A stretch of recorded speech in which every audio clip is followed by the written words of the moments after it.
বাংলাদেশ জামায়াতে ইসলামী কালিয়া শাখা নির্বাচনী কার্যালয়ের শুভ উদ্বোধন। বিস্তারিত থাকছে নড়াইল থেকে মোহাম্মদ রাসেল শেখের প্রতিবেদনে। নড়াইল জেলার কালিয়া উপজেলার কালিয়া বাস স্ট্যান্ডে ২৭ নভেম্বর ২০২৫ বৃহস্পতিবার বিকাল ৪ ঘটিকার সময় বাংলাদেশ জামায়াতে ইসলামী কালিয়া শাখা নির্বাচনী কার্যালয়ের আনুষ্ঠানিক উদ্বোধন সম্পন্ন হয়েছে। গণমানুষের উপস্থিতি এবং সুশৃঙ্খল পরিবেশে উদ্বোধনী অনুষ্ঠানটি অত্যন্ত সফলভাবে অনুষ্ঠিত হয়। অনুষ্ঠানে প্রধান অতিথি হিসেবে উপস্থিত ছিলেন মাওলানা ওবায়দুল্লাহ কায়সার, সংসদ সদস্য প্রার্থী নড়াইল ১।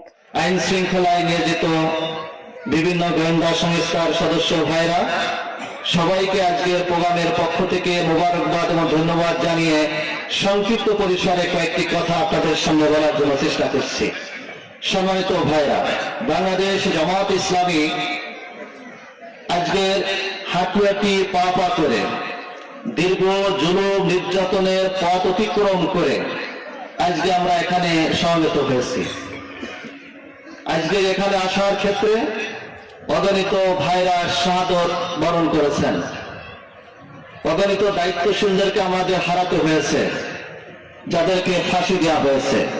আমাদের সামনের সারির এছাড়াও অনুষ্ঠানে জামায়াতে ইসলামী কালিয়া শাখার সভাপতি, সেক্রেটারি, স্থানীয় নেতৃবৃন্দ ও গণ্যমান্য ব্যক্তিবর্গ উপস্থিত ছিলেন। আবার যদি মুক্ত বাতাসে কোরআনের কথা বলতে পারতাম, কিন্তু আল্লাহ রাব্বুল আলামিন তার সেই আশা পূরণ করেননি। তিনিও আমাদের মাঝখান থেকে বিদায় নিয়েছেন। ২৪-এর বিপ্লব অগণিত ছাত্র, শ্রমিক, কিশোর, যুবক যাদেরকে আমরা হারিয়েছি, তাদের শাহাদাতের বিনিময়ে আজকের এই স্কুল মাঠে আমরা একত্রিত হওয়ার সুযোগ পেয়েছি। তারা যদি জীবন বাজি রেখে এইভাবে যদি অগ্রসর না হতেন, আবু সাঈদ যদি ভোট পেতে না দিতেন, তাহলে হয়তো বা আজকে ওবায়দুল্লাহ কায়সার এখানে দাঁড়িয়ে বক্তব্য দেওয়ার কোনো সুযোগ পেত না।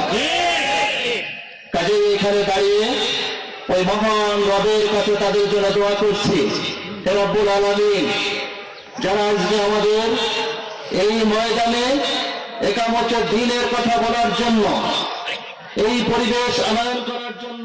বক্তারা আশা প্রকাশ করেন যে নতুন এই নির্বাচনী কার্যালয় এলাকার জনগণের সেবা, গণতান্ত্রিক চর্চার বিকাশ এবং সামাজিক উন্নয়নে গুরুত্বপূর্ণ ভূমিকা রাখবে। তাদের সুস্থতার নিয়ামত দান করে। সম্মানিত ভাইরা, আমরা এমন একটি প্রেক্ষাপট অতিক্রম করতেছি, বাংলাদেশ জামায়াত ইসলামী এই জমিনে একটি মানবিক বাংলাদেশ, একটি ইনসাফপূর্ণ বাংলাদেশ, একটি শান্তিপ্রিয় বাংলাদেশ তৈরি করার জন্য আমরা ওয়াদাবদ্ধ এই জাতির সামনে। প্রিয় ভাইরা, আমরা স্বাধীনতার এই ৫৪ বৎসরে আমরা জাতিতে শুধু বিভেদ দেখলাম।